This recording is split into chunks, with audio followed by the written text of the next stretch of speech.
අයින් වෙන්න.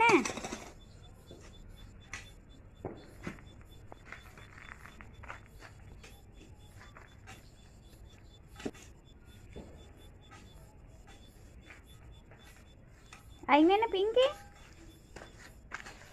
අනේ. ඇයි යාළුවෝ ඔය? මහත්තයාට තුවාල වෙයි කියලා වෙන්නේ. එයාගේ ප්ලේස් එක නැති වෙයි කියලාද? හරි. හරි හොඳයි.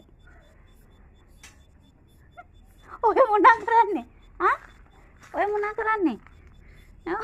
ඔය බදමනනිකුට ඔයාව අනන්නද කියන්නේ? ඔයා ගල් වෙනුවට ඔතන ඉන්නේ?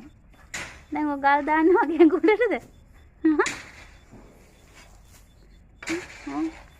අයින් වෙන්න.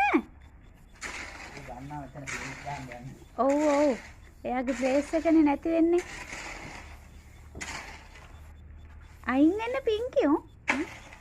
අයින් වෙන්න ඉතින් දැන් වන්. ඇයි? ඔයාගේ ප්ලේස් එක නැති වෙනවද? ඔයාගේ ප්ලේස් එක නැති වෙනවද? කොහොමද?